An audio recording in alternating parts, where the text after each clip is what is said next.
Welcome to another episode of I Know Jax. I'm Joe Talentino. October. Did you make it to Jackstoberfest this year? I think it's great to see that we're getting so many different types of events bringing crowds to the downtown area. It's the most exciting time to live in Jacksonville because there are changes happening everywhere. Speaking of big events, one of the most anticipated events of the year, at least among football fans, is of course the Georgia-Florida game. And yes, I said Georgia-Florida because I'm from Georgia. And speaking of college football, it's also the topic for this week's I Know Jags.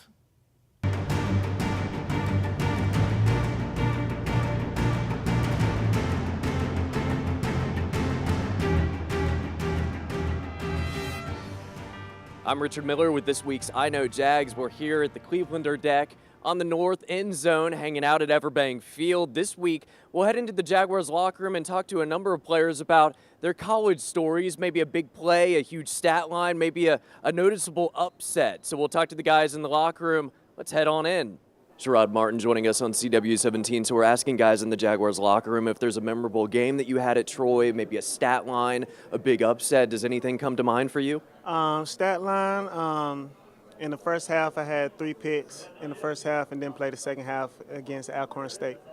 And you told us you were struggling to find something to come to mind. I mean, 3 picks stands out, especially in just a couple quarters. Well, you know, at Troy University we had a lot of big games. You know, we accomplished a lot of stuff down there, and it was just hard to find, like, which one to pick out. It would be going down to USC and beating them in the Coliseum. Went down there, I think we put up 55 points, and my senior year, one of the last games down there, and really took it to them. And it was the most points I think ever scored in the Coliseum against USC, and had a big day running the ball. So that's probably my biggest upset sports moment kind of from college. Did you have a lot of family in attendance? Yeah, definitely, yeah. So being down in Southern California, had a ton of friends, ton of family. You know, everybody was out there, and, you know, I have a classic picture of me kind of waving at the end of the game to all my family walking off the fields. But the most memorable one is probably senior night when my mom and my step-pops came onto the field. That was the first game where instant replay first came in effect, and I had 2 big plays that were used by the instant replay. One was like a corner route that was thrown to me in man-to-man coverage. The ball kind of like went over the guy's head. He had his hands on it, but I kind of reached over him, took it from him, and we were right by the sideline, and I got my knees in bounds before going out. And another one was just in the end zone, the back of the end zone, caught it in one hand, touchdown, slid 1 foot out. It was all dramatic, but I think that was the most memorable moment. Probably the most memorable moment for me, at least at West Virginia, when we upset Oklahoma in the Fiesta Bowl. Right after our head coach had just left, Rich Rodriguez went to Michigan, and I was a freshman, redshirt freshman, got a chance to get on the field, and made a pretty big play. Now, I was super excited about it, probably one of the most memorable moments in my college career. If I had to pick one, it would definitely be against Stanford. My senior year, I think we was down about 21-0. halftime, and you know, we end up coming with the win. So that was definitely big, especially you know, I mentioned that because we have Toby here. So you know, we kept you know, we battled for the Axe, and we kept the Axe in Berkeley. So that was definitely a game to remember. Do you remember your stat line? A couple tackles, maybe a touchdown, something like that? No, I wish I had a touchdown. I think I had half a sack that game, couple TFLs, but. You know, it was an awesome feeling when, you know, all your fans, it was their home game, so, you know, a bunch of the Cal fans came and rushed the field, and I just remember it being a great feeling. Maybe a stat line that you had at the University of Miami, anything stand out for you? Yeah, I mean, I think my biggest win in my career was my senior year at home versus Virginia. You know, we really took it to them. I mean, it wasn't.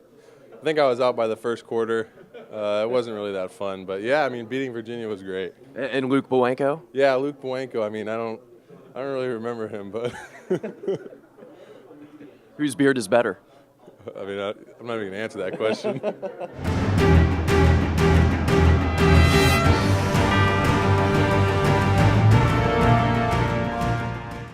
This has been another edition of I Know Jags down here at Everbank Field on the Clevelander deck. We appreciate all of those Jaguars players and their time. You can find my radio show Tuesday nights from 8 until 10 p.m. It is Miller on Sports, both 1010XL and 92.5 FM. Next, we're going to take a look at what to do for Halloween in Jacksonville.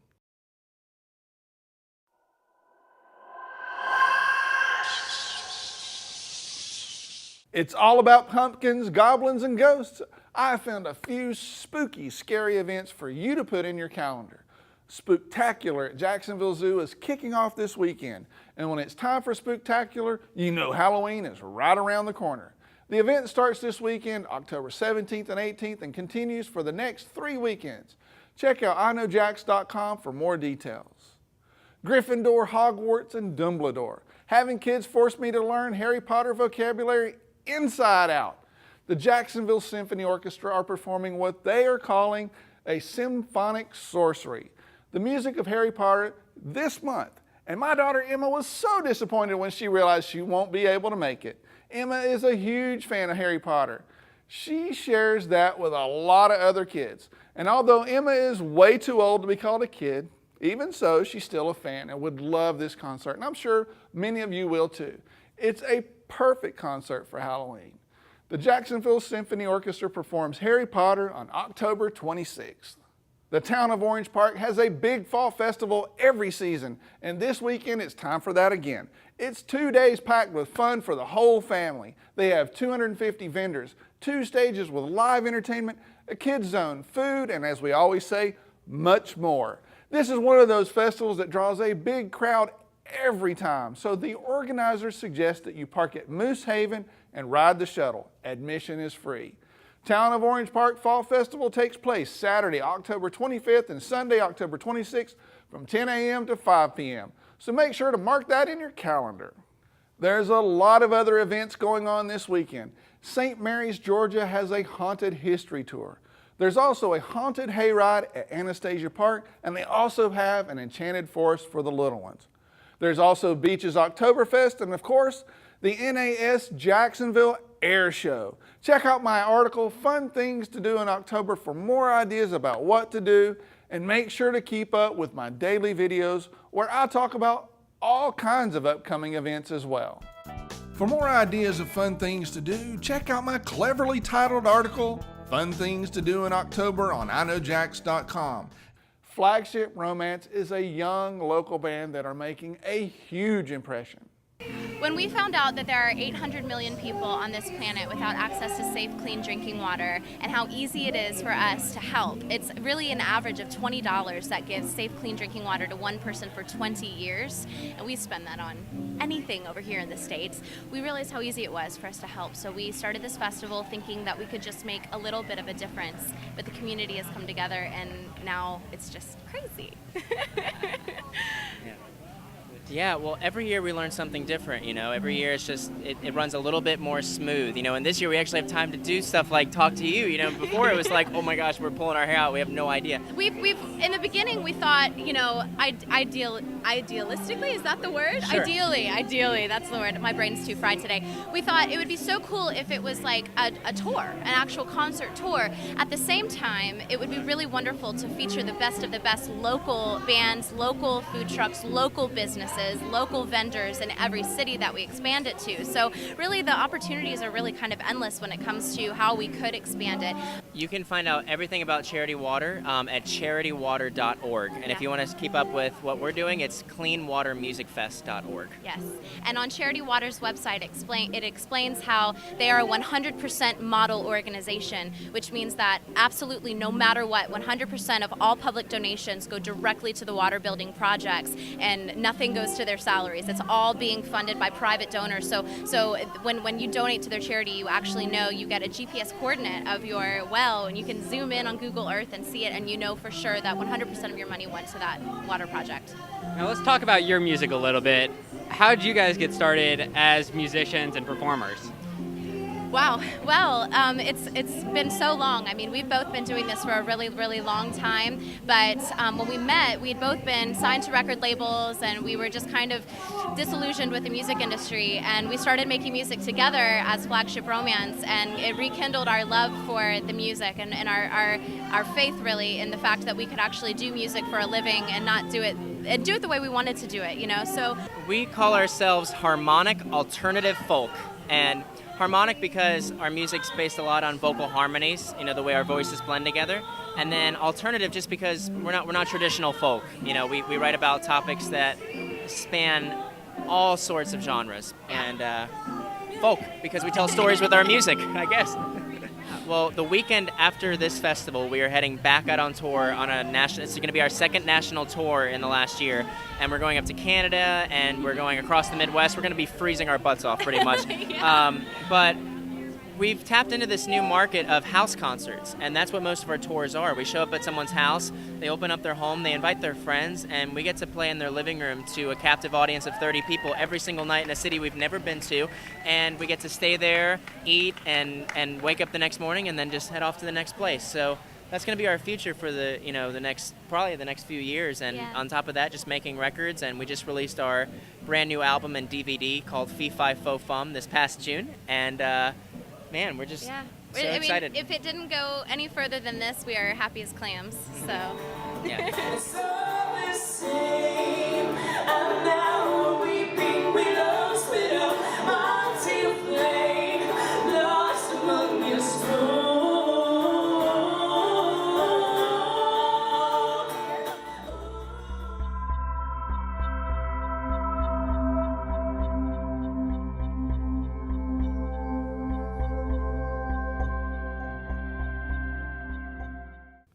One of the major events on the calendar is the Florida-Georgia game.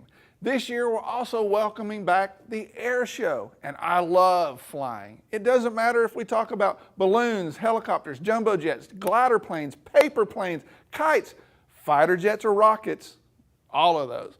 Flying is something I have always enjoyed, no matter if I'm flying a kite or going up in an airplane.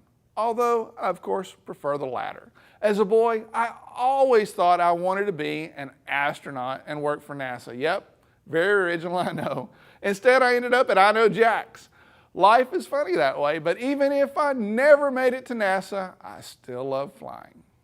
I couldn't wait to get into the air and see what this skytyping is all about.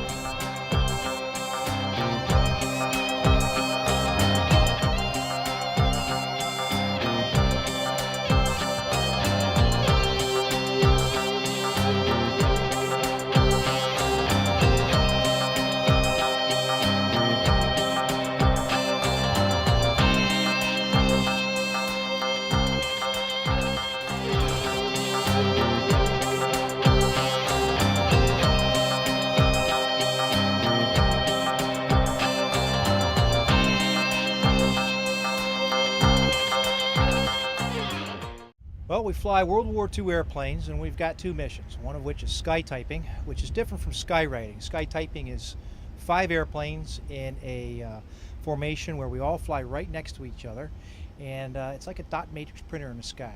Everybody just flies one formation in a straight line. We pump these letters out that come out as the size of the Empire State Building. It can be seen 15 miles either side of the formation. And we reach a wide range of audience when we're up there typing. The second mission is doing our air shows, where we're able to get the fans up close and personal with 6 airplanes. And we do an 18-minute routine, anywhere between 200 and 1,000 feet, and it's loud with lots of smoke, and it's a lot of fun. Cool. And you guys get to travel quite a bit with this, I imagine. We sure do. We've been all the way up from Maine, all the way down to the southern tip of Florida, and as far west as Scott Air Force Base in right outside of St. Louis. Now, I can attest to the up close and personal part of this, and I was lucky enough to go up in the plane with Jim, our pilot, and I have to say I enjoyed that immensely. Yeah, it was a lot of fun. It was a good flight. To give you an idea of the formations we fly doing the air show routine. Now, you guys are, I was surprised at how close you guys were. Yeah. Now, you just thought that was just another day in the park, right? That's how we fly. We practice the formations that way because that's the way we fly them. Cool. Yeah.